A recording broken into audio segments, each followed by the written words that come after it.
Now, the distance between these two realities is necessarily an infinite distance, and we call it the creator-creature divide.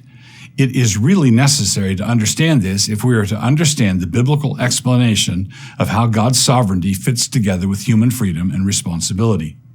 To state it again plainly, without grasping the implications of the creator-creature divide, there will be no way for us to understand how the sovereignty of God is consistent with the moral responsibility of finite creatures like ourselves. Calvinists reject the notion that God is responsible for evil, while maintaining that God causally determines all things that come to pass. Now, some Calvinists try to reconcile this with the author-story analogy, claiming that God is the author of our story, and so within the world of reality, we are responsible characters in his story, as Hamlet is considered a responsible character within Shakespeare's story, even though Shakespeare authored everything Hamlet did. Shakespeare himself is not considered responsible for Hamlet's actions within the world of Hamlet. And in the same way, they claim that God is not responsible for our actions within the world of reality, even though God has authored everything we do. Let us take the famous soliloquy from Hamlet, where Hamlet is deciding whether to be or not to be. Suppose we asked an odd question about the speech, and suppose that the question was this: what percentage of the speech was Hamlet, and what percentage of the speech came from Shakespeare? To be or not to be, that is the question. Whether 'tis nobler in the mind to suffer the slings and arrows of outrageous fortune, or to take arms against a sea of troubles, and by opposing end them. Try as we might, we are not going to be able to carve this speech up and assign different percentages of responsibility. We won't ever be able to say that it was 70-30 Hamlet Shakespeare or 99-1 the other way. Considered on one level, it's all Shakespeare, and considered on another level, it is entirely Hamlet. Put bluntly, it is 100-100. In the realm of authorship, it is all Shakespeare, and within the play, considering the actions of the characters, it is all Hamlet. It is a lesser example of a creator-creature divide. The problem that arises for the Calvinists who try to distance God from the responsibility of sin and evil in a story that he has authored is this: the flip side of the coin is also true, and must also be applied to be consistent. If the author-story analogy is intended to lead us to believe that we are responsible for the sin that God has authored in his story within the world of our reality, and that God is not responsible for our sin in the same way that Shakespeare is not responsible for Hamlet's sin, the opposite is also true.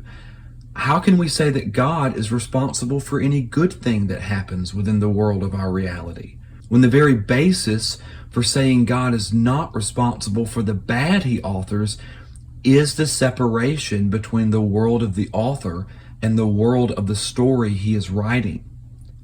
If that separation causes a disconnect between God and the evil in his story, it should also cause a disconnect between God and the good in his story.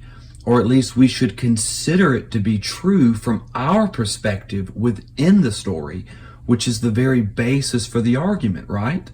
God is so much greater than Shakespeare that he can write a play that has three-dimensional characters in it, up to and including their ability to make free and responsible decisions, even though they were decisions that he wrote into the play. Suppose a man walks into an ice cream store, one with multiple flavors behind the counter. If someone were to ask me if I believed that God foreordained the particular flavor he would pick, and that God foreordained it before all worlds, my answer would be yes. He was going to pick the cookie dough, and that's all there is to it. Actually, that's not all there is to it. God did not just ordain that he would pick the cookie dough. He ordained that he would pick the cookie dough freely.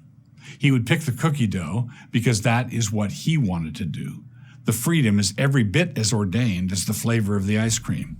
If we say God is somehow not responsible for a man's decision to rape, even though God is the author of that man's decision, how can we say that God is responsible for a man's decision to preach the gospel or pray for a brother in need, even though God has authored that good in the story also. If God, in some mysterious way, is the author of sin, but we are held responsible for that sin within the story, then it is also true that God, in some mysterious way, is the author of good. But within the world of reality, within the story, should we consider ourselves responsible for that good? Should we, as believers living in God's story, consider ourselves responsible for the good in the world?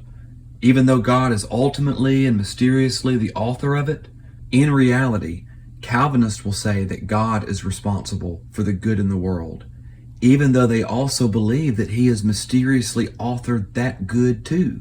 But when it comes to sin, they will say that we are responsible, even though God authored that. It seems that when it serves the Calvinists to say that we are responsible for something that God authored, like sin, they say we're responsible for that. But when it serves the Calvinists to say that God is responsible for something that He authored, like the good in the world, they say God is responsible.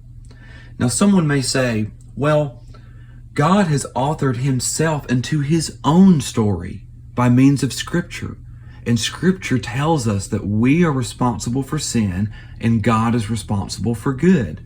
It'd be like Shakespeare telling Hamlet, yes, I'm the author of this story, but you should consider yourself responsible for page 26 and consider me responsible for page 27, when the only way Hamlet will consider anything is if Shakespeare has authored him to consider it.